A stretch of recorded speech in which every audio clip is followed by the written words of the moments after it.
노아와 가족은 1년 10일 동안 방주 안에 있다가 땅으로 나왔습니다.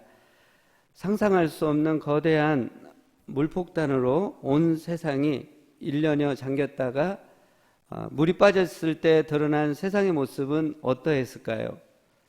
모두 망가지고 흉측한 세상으로 변했을 것입니다. 비가 많이 와서 동네가 잠기고 집들과 차들이 물에 떠내려가는 것도 공포가 큰데 온 세상이 물에 잠기는 것은 비교 불가의 공포감이 노아와 그 가족에게 있었을 것입니다. 노아와 가족은 대홍수 전에 900년씩 살 수 있는 좋은 환경의 세상을 살았기 때문에 대홍수 후에 모두 다 망가진 세상을 보면서 인간적으로 망연자실할 수밖에 없는 상황이었을 것입니다. 온 세상을 새롭게 다시 재건해야 하는 상황을 아신 하나님은 노아와 그 가족을 방주에서 나가라 하시면서 아담에게 주셨던 구약의 대명령이고 문화명령인 생육하고 번성하고 땅에 충만하라고 노아와 그 가족에게 똑같이 주고 있습니다. 창세기 9장 1절입니다. 하나님이 노아와 그 아들들에게 복을 주시며 그들에게 이르시되 생육하고 번성하여 땅에 충만하라.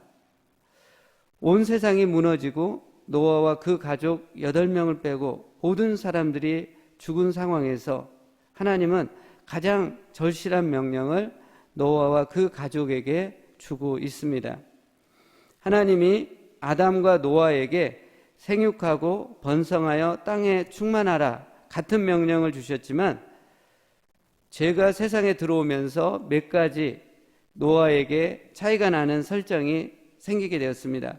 먼저 아담에게는 모든 생물을 잘 다스리라고 했지만 오늘 본문에 보면 노아에게는 모든 생물이 사람을 두려워하고 무서워할 것이다 라고 하셨습니다. 그리고 노아에게는 채식과 함께 육식도 먹을거리로 허락을 해 주셨습니다. 아담에게는 에덴 동산 중앙에 있는 선악을 알게 하는 나무의 열매는 먹지 말라고 하면서 먹으면 반드시 죽으리라고 하셨지만 노아에게는 사람은 하나님의 형상을 따라 지음을 받았기 때문에 사람을 죽인 자는 죽임을 당할 것이라고 말씀하고 있습니다. 오늘 본문의 9장 5절 6절을 표준 새번역으로 읽겠습니다. 생명이 있는 피를 흘리게 하는 자는 내가 반드시 보복하겠다. 그것이 짐승이면 어떤 짐승이든지 그것에게도 보복하겠다. 사람이 같은 사람의 피를 흘리게 하면 그에게도 보복하겠다. 사람은 하나님의 형상대로 지음을 받았으니 누구든지 사람을 죽인 자는 죽임을 당할 것이다. 하나님이 이렇게 아담과 다른 세상을 향한 설정을 말씀하시고 나서 다시 반복해서 생육하고 번성하고 땅에 충만하라고 말씀을 하고 계십니다. 이런 명령을 주신 이유는 그 명령이 긴급했기 때문에 그렇고 중요하기 때문에 반복해서 말씀을 해주고 있습니다. 저는 그동안 노아와 그 가족만이 방주에서 심판을 피해 구원을 받았기 때문에 정말 평안하고 아무런 문제와 상처가 없는 사람이라고만 생각을 했는데 오늘 말씀을 생각하고 묵상하면서 온 세상은 망가졌고 친척과 친구, 이웃들은 모두 처참하게 죽고 자신들만 남은 상황에서 노아와 그 가족은 큰 상실감이 있었겠구나라는 생각을 갖게 되었습니다. 노아와 그 가족이 그런 상황에서 하나님이 주신 생육하고 번성하고 땅에 충만하라는 하나님의 명령을 받았을 때 그냥 전에는 노아는 당연히 순종했겠지라고 했지만 그 내막을 보면 또 순종하기가 쉽지 않은 상황인 것을 보게 됩니다. 하지만 노아와 그 가족은 무너진 상황과 절망적인 현실에 마음을 두지 않았고 하나님의 말씀, 명령의 마음을 두고 순종하여 다시 새롭게 일어나서 생육하고 번성하고 땅에 충만함으로 세상을 향해 나간 것을 보게 됩니다. 노아가 만일 하나님보다 무너진 상황과 죽은 사람들을 그 절망적인 현실들을 더 집중하고 생각했다고 한다면 대홍수로 처참하게 죽어나간 사람들을 연민하게 되었을 것이고 무너져 흉물이 된 세상을 보며 한탄하게 됐을 것입니다. 결국 하나님은 심판과 재앙과 저주를 내리는 무서운 분으로 생각하며 원망하고 불평하는 사람이 되었을 것입니다. 그렇다면 노아는 세상을 향한 하나님의 위대한 프로젝트를 수행하는 영광스러운 그 일에 쓰임받지 못했을 것입니다. 여러분, 우리가 어렵고 힘든 문제와 상황, 다 무너진 상황에서 꼭 기억해야 하는 것은 하나님은 무서운 심판의 하나님이 아니라 구원하시는 참 좋은 하나님이시라는 사실입니다. 노아 나이 600세에 세상을 물로 심판하기 전에 하나님이 이미 무드셀라가 출생할 때부터 에녹을 통해 하나님의 심판을 세상에 알렸고 무드셀라가 969세에 죽을 때 홍수 심판이 왔으니까 하나님은 거의 1000년간을 참고 또 참고 회개하고 하나님께 돌아오기를 기다리신 분이시라는 사실이에요. 960년간을 기다린 그 엄청난 시간을 기다린 것은 생각 않고 당장 우리가 힘들고 어렵다는 이 상황, 이 현실만을 보게 된다면 하나님은 오해할 수 있다는 사실입니다. 그렇지만 하나님은 심판이 목적이 아니라 구원이 목적인 참 좋으신 하나님이신 것을 알 수 있습니다. 요한복음 3장 17절 말씀입니다. 하나님이 그 아들을 세상에 보내신 것은 세상을 심판하려 하심이 아니요 그로 말미암아 세상을 구원을 받게 하려 하심이니라. 하나님은 우리에게 구원을 주시는 참 좋으신 하나님이십니다. 그리고 하나님은 우리에게 절망과 재앙을 주시는 분이 아니시고 희망과 번영을 주시기를 간절히 원하시는 분이라는 사실입니다. 예레미야 29장 11절 여호와의 말씀이니라 너희를 향한 나의 생각을 내가 아나니 평안이요 재앙이 아니니라 너희에게 미래와 희망을 주는 것이니라.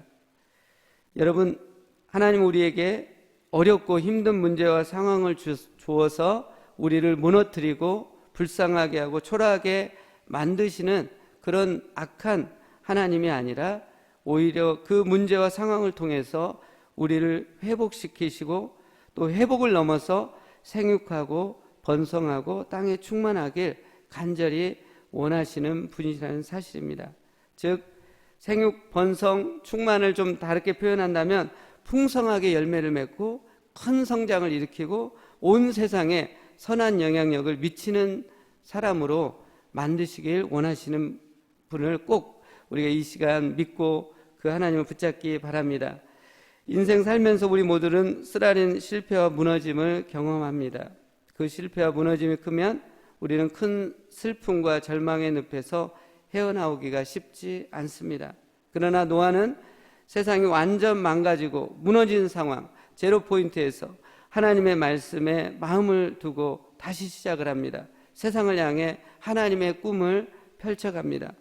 하나님의 말씀은 온 우주 만물을 만드신 강력한 힘이 있기 때문에 하나님 말씀에 마음을 두고 순종하면 어떤 난관도 이겨내고 세상 가운데 하나님의 위대한 일을 일으킬 수 있는 것을 보게 됩니다. 오늘 말씀을 준비하면서 기도하는 가운데 지선아 사랑해라는 책 저자이신 이지선 교수님이 생각이 났습니다.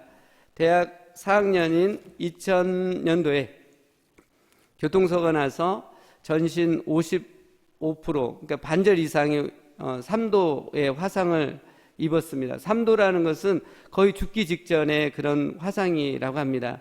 40번 넘는 대수술을 하면서 너무나 고통이 심하고 절망감이 많아 죽으려고도 했지만 하나님을 굳게 붙잡기로 선택을 하고 나서는 희망이 생겼고 절망적인 상황을 뚫고 나가 지금은 한동대학교 교수님으로 재직하면서 수많은 사람들에게 희망을 주고 있습니다.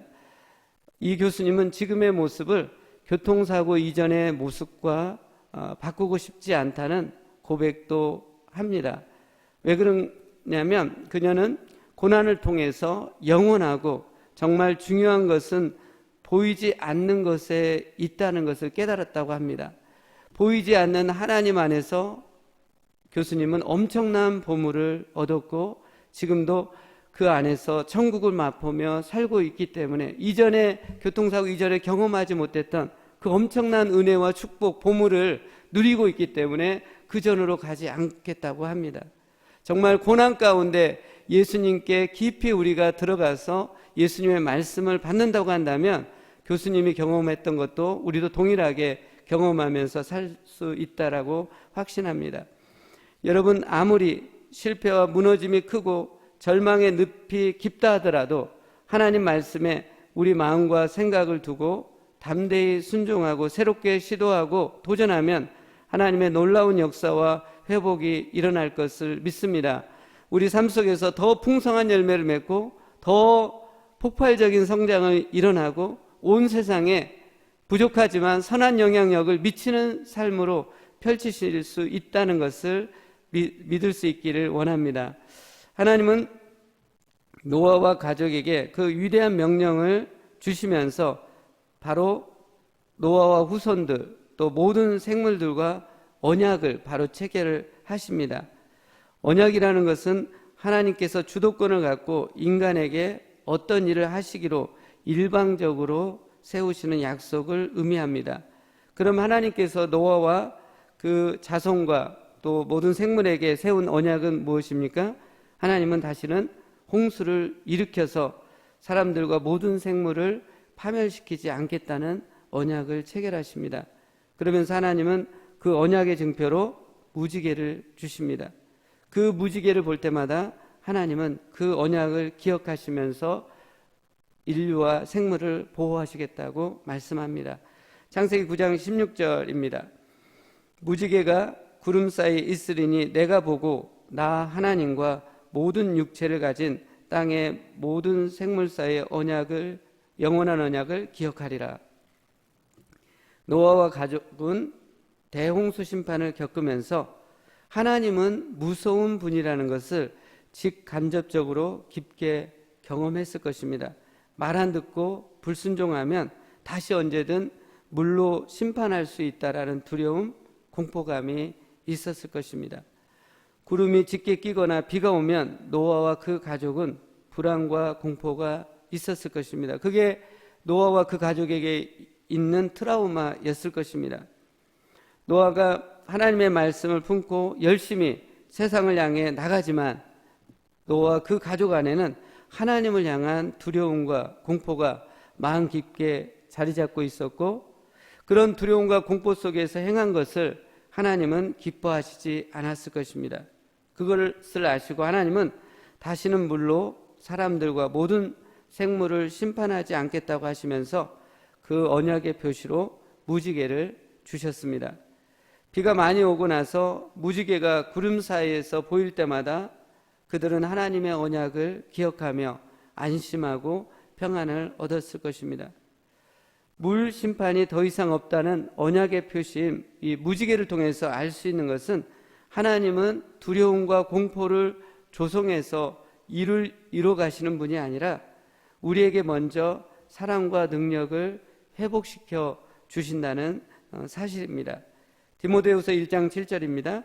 하나님이 우리에게 주신 것은 두려워하는 마음이 아니요 오직 능력과 사랑과 절제하는 마음이니. 여러분, 사단과 세상의 방법은 두려움을 조성해서 일을 하는 겁니다.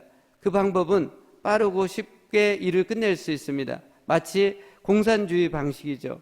이것을 안 하면 감옥에 넣거나 죽이니까 두려움 가운데 빨리 하지만 그 겉으로 보기에는 빠른 것 같지만 내부적으로 봤을 때는 손실이 있고 부실한 것들이 나오는 것을 보게 됩니다. 그러나 하나님과 교회의 방법은 사랑으로 오래 참고 위로하고 격려함으로 일을 해 나가는 것입니다. 늦어 보이는 것 같지만 그 안에 자원함이 생기고 활력이 생기고 생명력 속에서 풍성한 열매를 맺는 것을 보게 됩니다. 우리 모두는 인생을 살면서 이해 안 되는 고통의 일들로 마음 깊은 곳에 트라우마, 상처가 있을 것입니다. 그 상처와 고통을 생각하면 두렵고 아프기 때문에 그냥 덮어버리고 잊으려고 합니다. 하지만 그 상처와 고통은 잊혀지지 않고 우리 내면에 깊게 박혀서 우리의 삶을, 생활을 무력하게 하고 괴롭히는 것을 보게 됩니다. 그럼 어떻게 우리 안에 깊이 박혀있는 상처를 치유할 수 있을까요? 노아와 그 가족이 대홍수로 인해 고통과 상처 가운데 있을 때 하나님이 보여주신 무지개를 통해 위로와 안심을 받아 치유와 새 활력을 얻어서 생활한 것처럼 우리 모두는 우리 각자 안에 깊게 뿌리 박혀 있는 상처를 치유하여 주시는 하나님의 말씀을 세밀하게 들어야 합니다. 내 상처에 주시는 하나님의 말씀이 들리면 놀라운 치유와 회복이 일어나게 될 것입니다. 하나님의 말씀은 천지를 창조하시고 우리 마음을 새롭게 하는 놀라운 능력이 있음을 믿기 때문입니다. 히브리서 4장 12절입니다. 하나님의 말씀은 살아있고 힘이 있으며 어떤 양날 칼보다도 날카로워서 사람 속을 꿰뚫어 혼과 영을 갈라내고 관절과 골수를 갈라 놓기까지 하며 마음에 품은 생각과 의향을 가려냅니다. 하나님의 말씀은 예리해서 우리 안에 깊이 박혀있는 나도 모르는 것들을 끄집어내서 손질하고 새롭게 회복시키는 것을 보게 됩니다. 그렇기 때문에 여러분 안에 깊게 뿌리 박혀있는 깊은 상처, 고통을 외면하며 덮지 마시고 직시하시고 하나님께 아뢰일 수 있기를 원합니다. 그리고 하나님의 말씀을 간절히 구한다면 하나님은 분명히 여러분에게 그 상처에 맞는 치유의 말씀을, 위로의 말씀을 주실 것입니다. 노아가 하나님의 대명령을 받고 하나님의 꿈을 품고 무지개 언약을 통해 치유받아 세상을 향해 담대히 나갔던 것처럼 우리도 지금 이 시대에 하나님의 꿈을 품고 치유받아 담대히 세상을 향해 나가서 풍성한 열매를 맺고 큰 성장을 이루고 온 세상에 선한 영향력을 일으킬 수 있기를 바랍니다. 기도하겠습니다. 하나님 아버지, 먼저 저희를 사랑해 주시고 은혜 주셔서 일으켜 주시고 비전을 주시고 치유해 주시는 하나님을 믿습니다. 하나님 안에서 저희가 힘을 얻어서 풍성한 열매를 맺는 삶, 큰 성장을 이루는 삶, 영향력을 강력하게 이웃과 세상에, 사회에 끼치는 삶을 살 수 있도록 도와주시옵소서. 예수님의 이름으로 기도합니다. 아멘.